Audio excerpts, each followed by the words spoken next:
बिल्कुल, ये times of Bharat की मुहिम है। मुहिम यही कि आखिर एक इतना संगीन आरोपों में लिप्त आरोपी जेल से बाहर बार बार क्यों आता है, और वो अगर बाहर आता है आखिर उसके पीछे कौन है। अगर वो बाहर आता है तो इसका संदेश क्या जाता है। आरोपी जेल में होना चाहिए, ना कि किसी आश्रम में वहां पर लोगों के बीच में पहुंचकर प्रवचन देता हुआ। आप देख रहे होंगे बागपत की तस्वीरें सामने आई, हरियाणा की तस्वीरें सामने आई। लगातार राम रहीम वहां से प्रवचन दे रहा है और वहां पे एक लंबी फहरिस्त है नेताओं की, कई अधिकारियों की भी तस्वीर सामने आई। बार बार प्रश्न चिन्ह यही खड़ा होता है। हमारी मुहिम है और इस मुहिम के लिए लगातार टाइम्स ऑफ भारत लगा हुआ है। हमारे साथ में एक बड़ा जो पैनल है उनका रुख करें, और मेरे साथी भी इस समय है मोहित ओम सिरसा से हमारे साथ में जुड़ रहे हैं। आपको बता दें सिरसा में पीड़ित परिवार है, वहां से हमारे साथी मोहित ओम है, हम उनका भी रुख करेंगे। अभिषेक राज हमारे सहयोगी बागपत से हमारे साथ में जुड़ रहे हैं। बागपत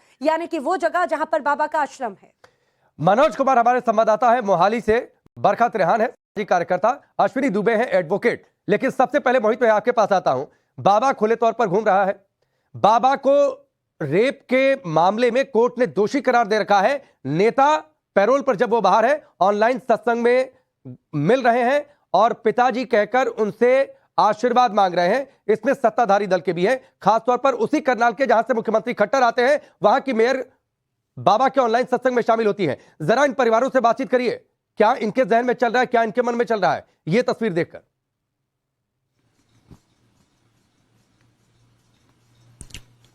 हाँ देखिए, बाबा राम रहीम नाम से बलात्कार का आरोपी है, बल्कि अपने डेरे के प्रबंधक और एक पत्रकार के हत्या का भी दोषी है।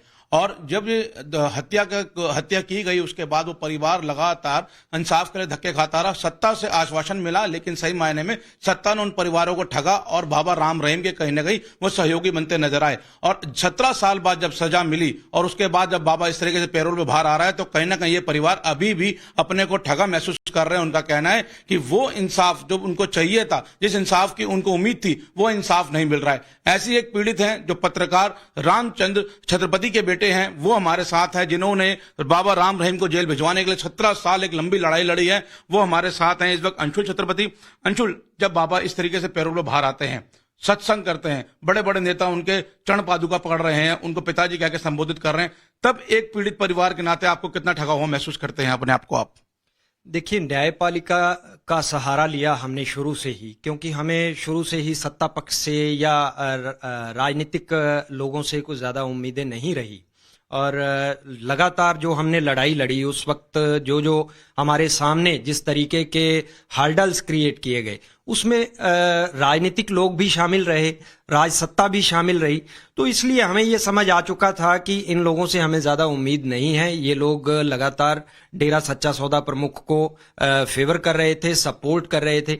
तो एक जिस इंसाफ की लड़ाई के लिए हमने लंबा समय संघर्ष किया, वो आखिरकार 17 साल बाद उसका रिजल्ट हमारे सामने आया। 25 अगस्त 2017 को आया। उसके बाद 11 जनवरी 2019 को मेरे पिता के मामले में लाइफ इम्प्रिजनमेंट की सजा सुनाई गई।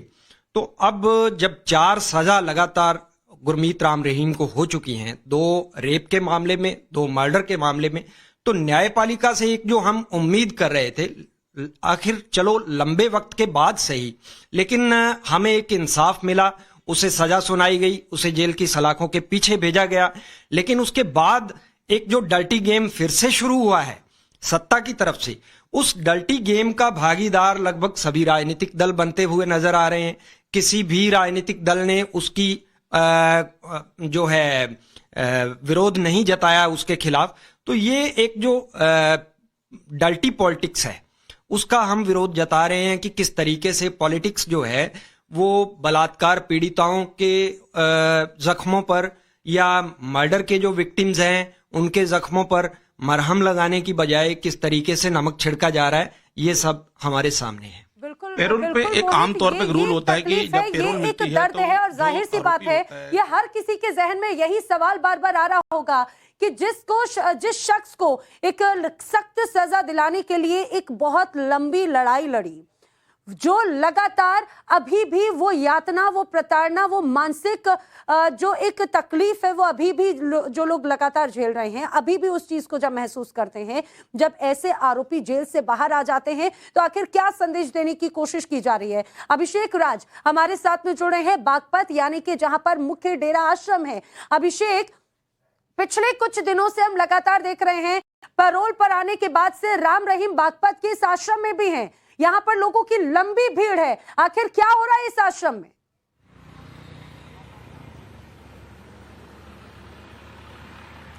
जी देखिए, बिल्कुल अभी हम बागपत में मौजूद हैं और ये बागपत के बरनावा का एरिया है। यहाँ पे डेरा सच्चा सौदा का ये आश्रम आपको दिख रहा होगा। यहीं पे जो है गुरमीत राम रहीम मौजूद है और यहीं से जो है वो ऑनलाइन सत्संग और ऑनलाइन जो है समागम इसी आश्रम के अंदर से कर रहे हैं। चूंकि वो पेरोल पे है तो देखिए यहाँ पे पुलिस की जो फौज है उसको भी यहाँ पे लगाया गया है ताकि किसी भी तरीके की कानून व्यवस्था जो है उसकी स्थिति ना पैदा हो। इसके अलावा आश्रम के जो सेवादार हैं उनको भी यहाँ पे लगाया गया है। सड़क सुरक्षा जो है उसको लेकर या फिर अलग अलग कमेटी बनाई गई है ताकि जो लोग आ रहे हैं यहाँ पे या फिर जो बाबा से मिलने के लिए आ रहे हैं उनको किसी तरह की समस्या ना हो। तो देखिए आश्रम के चारों तरफ घेराबंदी किया गया है ताकि यहाँ पे कानून व्यवस्था उनकी जो स्थिति है वो उत्पन्न ना हो। और इसी आश्रम के अंदर से हर दिन तकरीबन 100 से अधिक लोकेशन से बाबा जो है वो माध्यम ऑनलाइन सत्संग करता है, ऑनलाइन समागम करता है। यही वो आश्रम है और इसी आश्रम के अंदर से बाबा एक चीज जो आप तस्वीरें दिखा रहे हैं, वहां पर पुलिस के लोग भी हैं और बाकायदा रस्सी से घेर रखा गया है। इस तरीके का वीआईपी ट्रीटमेंट क्यों भाई? एक सजा याफ्ता के लिए जो कि बलात्कार का दोषी है, जो कि मर्डर का दोषी है, जिसे कोर्ट ने सजा दे रखी है, और जो पैरोल पर बाहर आया, और पैरोल पर जब आप बाहर आते हैं तो तमाम बंदिशें होती हैं, उन बंदिशों के बीच में आपको नियमों का पालन करना होता है। उसके बावजूद आप ये राम रहीम आश्रम में जाता है, बागपत के इस आश्रम में, और वहां पर देखिए किस तरीके का वीआईपी ट्रीटमेंट, सिक्योरिटी। क्यों आखिरकार आपने किसी और शख्स के लिए जो पैरोल पर बाहर आए, कोई मुजरिम, उसके लिए ऐसी वीआईपी इंतजाम आपने देखे हैं?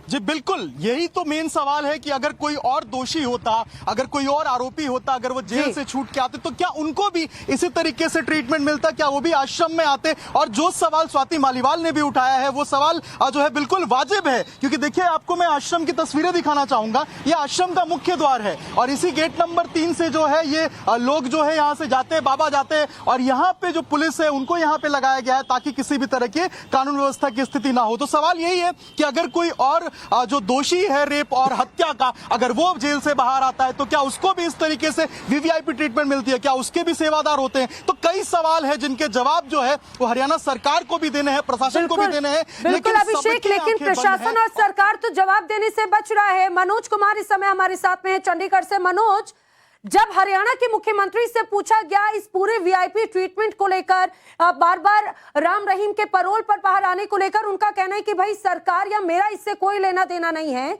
ये तो सिर्फ और सिर्फ जेल प्रशासन का या फिर वहां की जो टीम है उनके स्वविवेक से ये एक्शन लिया जाता है।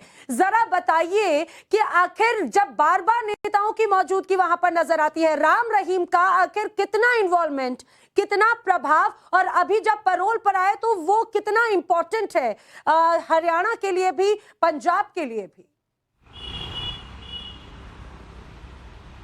बिल्कुल, देखिए राम रहीम की पैरोल को लेकर लगातार हरियाणा सरकार का यही दावा है कि नियमों के तहत पैरोल दी गई है और नियम अलाउ करते हैं इसलिए पैरोल दी जाती है, लेकिन ऐसा नहीं है। ये सरकार का डिस्क्रिप्शन है। अगर हरियाणा सरकार ना चाहे तो जो जेल एडमिनिस्ट्रेशन है या जो रोहतक का जिला प्रशासन है उसको होम डिपार्टमेंट से अनुमति लेनी होती है पैरोल देने से पहले। अगर सरकार ना चाहे तो पैरोल नहीं मिलेगी, और हालांकि उसके बाद कोर्ट का रास्ता खुला होता है, लेकिन हरियाणा सरकार अलाउ करती है तभी पैरोल मिलती है। तो इस तर्क में कोई दम नहीं है। और जहाँ तक बात है प्रभाव की, तो राम रहीम का प्रभाव अभी भी बरकरार है और हम ये देख रहे हैं जो उसकी सत्संग होती है ऑनलाइन, उसमें हजारों की तादाद में महिलाएं, पुरुष, बुजुर्ग पहुंच रहे हैं। उनका विश्वास जो है वो अभी भी अटूट बना हुआ है और वो राम रहीम को बाबा नहीं, वो उसको परमात्मा की संज्ञा देते हैं। तो आप समझ सकते हैं कि उसका कितना प्रभाव है। और ये जो सियासतदान हैं ये भी इस प्रभाव को समझते हैं,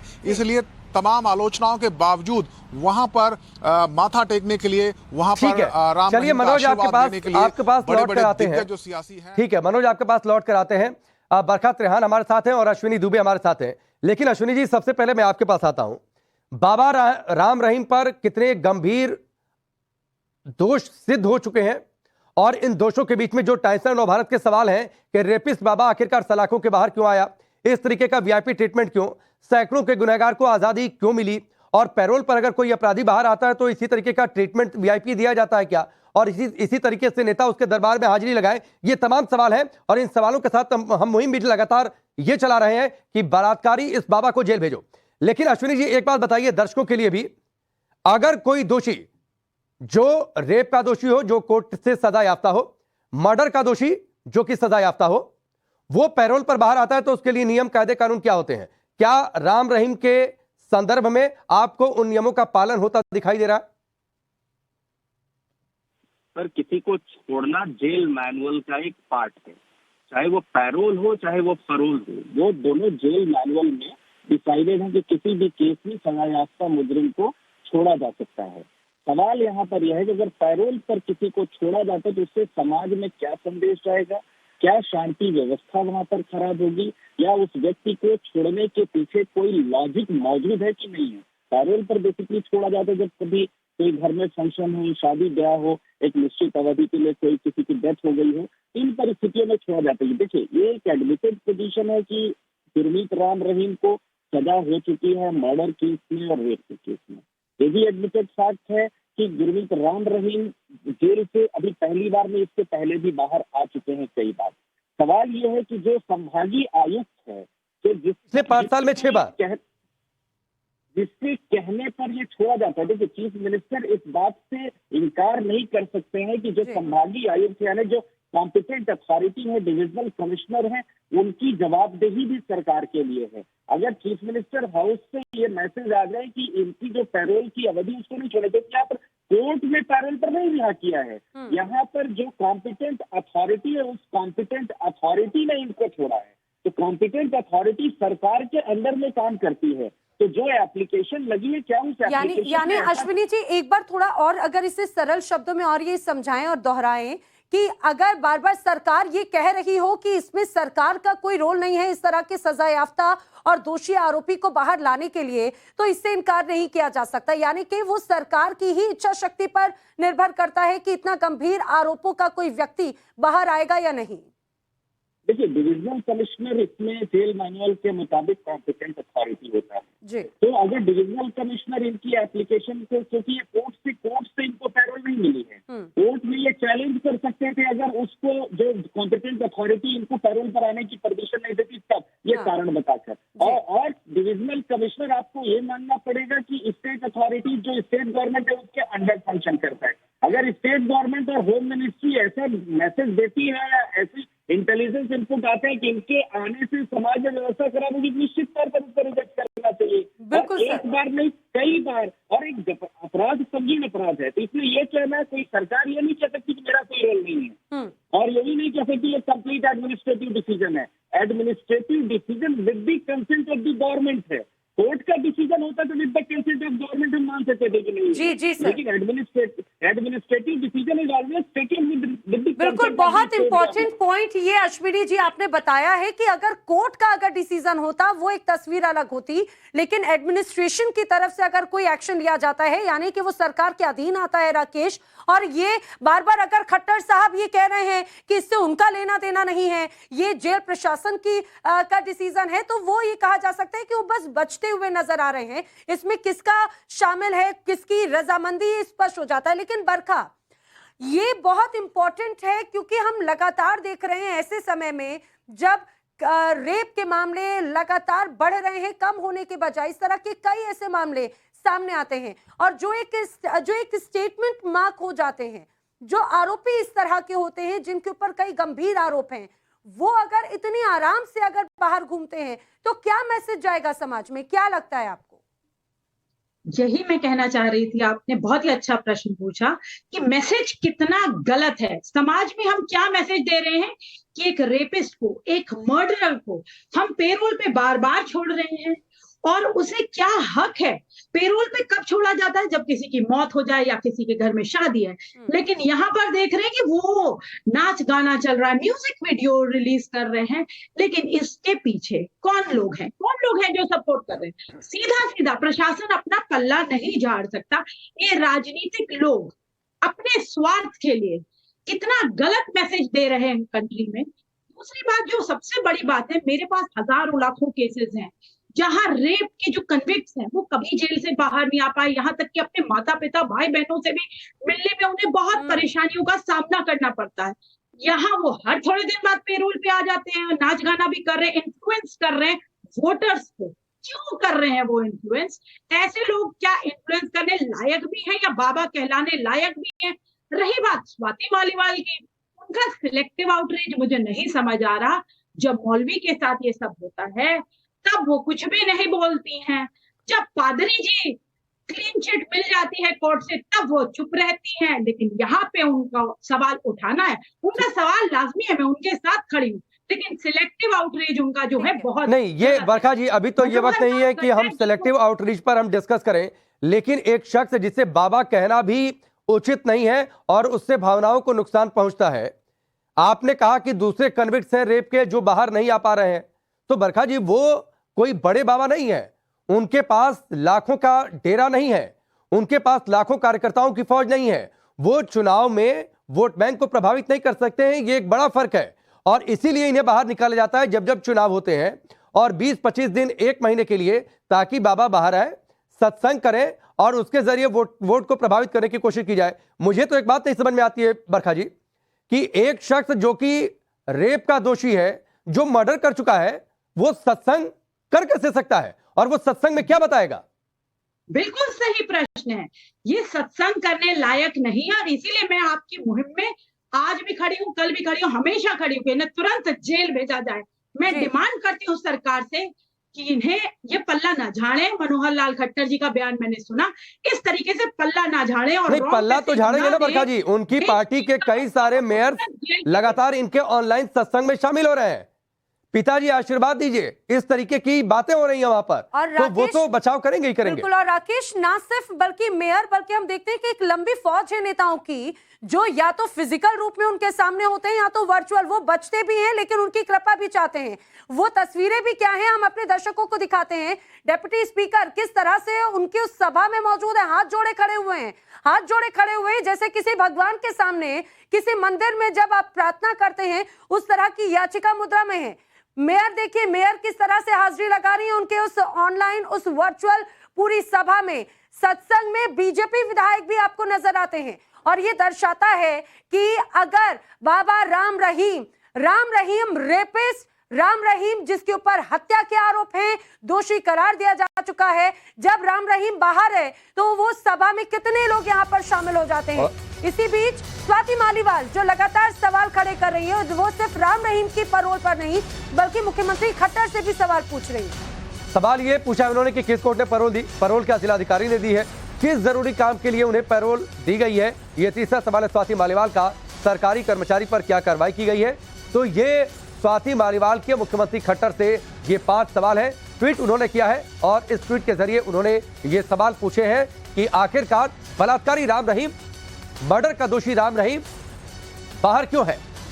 बिल्कुल। और राकेश, सबसे महत्वपूर्ण बात तो ये हो जाती है कि हम लोग जब एक समाज के जिस एक ऑरा में रहते हैं, वहां पर कोई एक घटना भी होती है तो हमें समाज का एक डर होता है कि समाज आपको लेकर किस तरह से एक व्यवहार रखेगा। लेकिन मुझे लगता है कि राम रहीम जैसे या फिर उनके साथ में जो एक बड़ी फौज है वो इन चीजों से अलग है। एक जरा सा आरोप में आप सामाजिक तौर पर अपने आप को तितर बितर अलग थलग पाते हैं, लेकिन राम रहीम जिसके ऊपर हत्या का आरोप है, जिसके ऊपर रेप का आरोप है, ना सिर्फ आरोप बल्कि वो दोषी है, आप समझिए उसके ऊपर गंभीर आरोप है। वो जब बाहर आता है तो बाहर आने के बाद में बाकायदा सभा होती है और उस सभा में कौन होते हैं, सिर्फ समर्थक नहीं, उस सभा में होते हैं कई अलग अलग राजनीतिक दल के नेता, क्योंकि वो भी बखूबी जानते हैं कि अगर जनता से वोट पाना है तो राम रहीम की उंगली उनको थाम के आगे बढ़ना होगा। ठीक है मोहित, तो उनके पास एक बार फिर रुक करते हैं। मोहित, जब राम रहीम को सजा हुई थी, कोर्ट ने सजा का ऐलान किया था, ये वीआईपी ट्रीटमेंट तो तब भी हुआ था, तभी आपने तस्वीरें देखी थी कैसे हेलीकॉप्टर के जरिए राम रहीम और हनीप्रीत को लेकर जाया गया था। अब उसी हनीप्रीत को म्यूजिक वीडियो लॉन्च किया राम रहीम ने नाम भी और बदल रूहानी दिया। दीदी का नाम दे दिया है। तो ये तमाम बातें, वीआईपी ट्रीटमेंट तो शुरू से रहा है। जरा बातचीत करिए कि क्या अब लोग इसके खिलाफ अपील करेंगे, कोर्ट का दरवाजा लोग खटखटा सकते हैं, या फिर कोई आगे उनका कदम क्या होगा?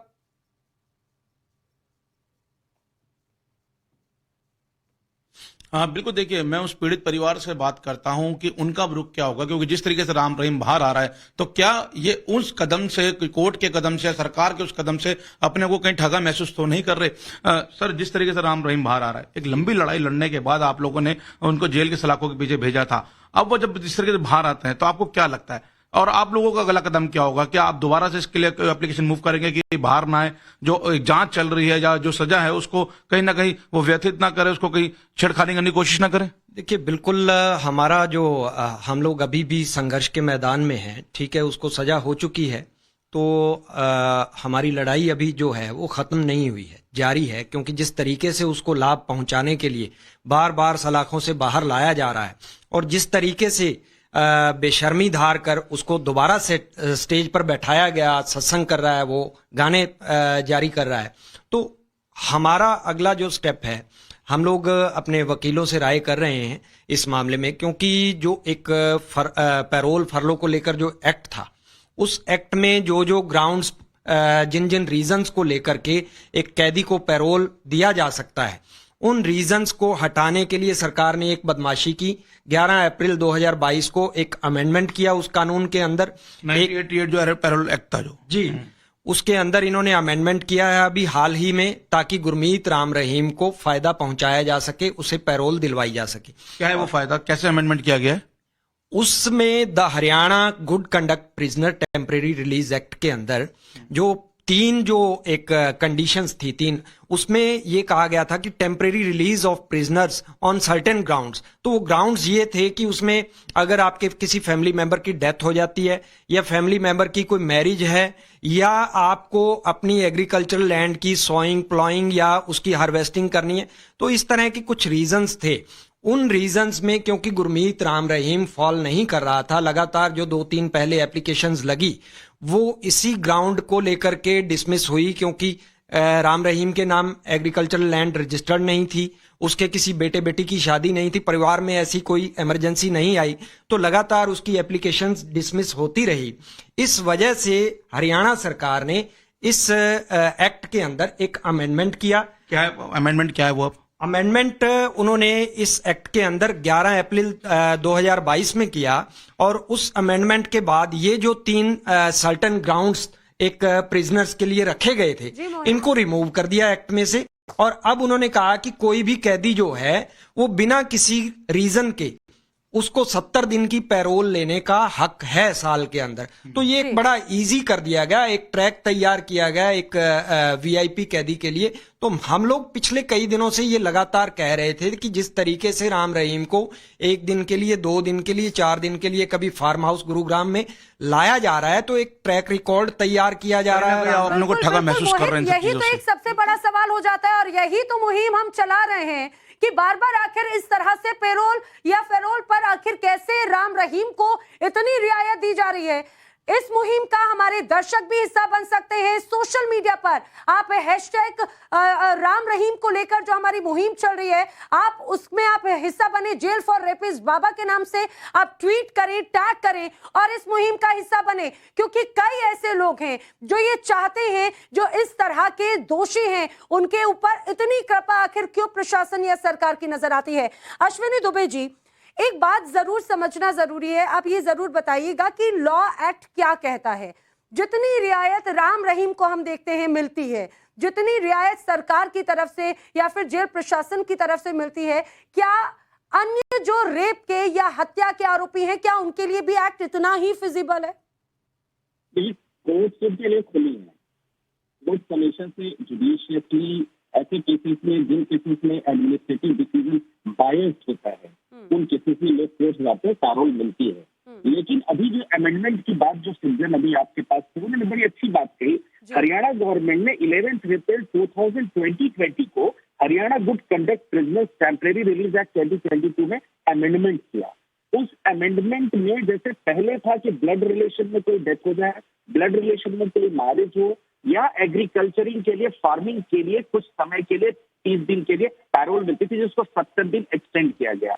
और वो सारे रीजंस जो पहले थे उसमें बाबा राम रहीम फॉल नहीं करते थे, तो गुड कंडक्ट में फॉल नहीं करते थे और पैरोल पर बाहर आने के लिए भी एलिजिबल नहीं थे। इसलिए उस एक्ट में अगर संशोधन इसलिए हुआ तो मैं समझता हूं कि सरकार ने जानबूझ करके बाबा राम रहीम से पॉलिटिकल बेनिफिट लेने के लिए अमेंडमेंट करके उनको बाहर भेजा है, जो निश्चित तौर पर संविधान के भी विपरीत है। और खास तौर से जो विक्टिम है, जिन्होंने सालों मेहनत की और इस प्रिपरेटर्स ऑफ क्राइम को, अपराधी को सजा दिलवाने में भूमिका अदा की, उनकी मेहनत पर पानी पड़ता है। दूसरा, एडमिनिस्ट्रेटिव डिसीजन जब लिया जाता है तो उन कारणों को वेरीफाई किया जाता है, उन कारणों के लिए एक रीजनिंग रिकॉर्ड की जाती है और एक स्टिकिंग ऑर्डर पास होता है पैरोल पर रिलीज करने के लिए। अगर बाबा राम रहीम की एप्लीकेशन में वो सारे कारण, सत्संग देना, समाज में आना, पॉलिटिकल मीटिंग करना, ये शामिल है, तो मैं समझता हूँ कि ये चीफ मिनिस्टर का या स्टेट गवर्नमेंट का जो लुकआउट है या जो स्टेटमेंट है वो बड़ा ही निंदनीय है। सरकारें किसी भी कन्विक्ट को ग्लोरीफाई नहीं कर सकती हैं, सरकारें किसी भी अपराधी को पैट्रोनाइज नहीं कर सकती हैं, सरकारें किसी भी अपराधी के अपराध को स्पॉन्सर करने के लिए इस तरीके से नहीं कर सकती। सरकारें हमेशा इंश्योर करेंगी कि लाइफ लिबर्टी एक इंडिविजुअल की बनी रहे, यानी अपराधी से समाज को। लेकिन अश्विनी जी, बरखा जी, मैं आपके पास आता हूं, लेकिन अश्विनी जी, दरअसल सरकारें वोटों से बनती हैं, वोटों से बिगड़ती हैं, और जहां वोटों का समीकरण चलता है वहां तो फिर ठीक है, फिर रेपिस्ट है, मर्डर है, उससे ग्लोरीफाई कर दें, वोट मिल जाए, इससे सत्ता गुरेज नहीं करती है। एक चीज अश्विनी जी मैं समझूं, उसके बाद बरखा जी आपके पास आते हैं।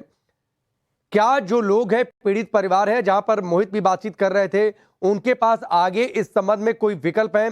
कानूनी तौर पर उनके पास क्या अधिकार है? अगर इस बारे में आप जानकारी दें। देखिए, वो अदालत जा सकते हैं, वो हाई कोर्ट में भी जा करके इस एप्लीकेशन जो ऑर्डर हुआ है, एडमिनिस्ट्रेटिव डिसीजन लिया गया, उसके खिलाफ जो है वो कह सकते हैं कि ये गलत तरीके से लिया गया है और इससे उनको जो है, उन्होंने जिन न्याय पाने में जो अड़चन आ रही है और खासतौर से समाज में गलत मैसेज जा रहा है, तो वो जाके कर सकते हैं। तब तक 70 दिन की अवधि पूरी हो जाएगी।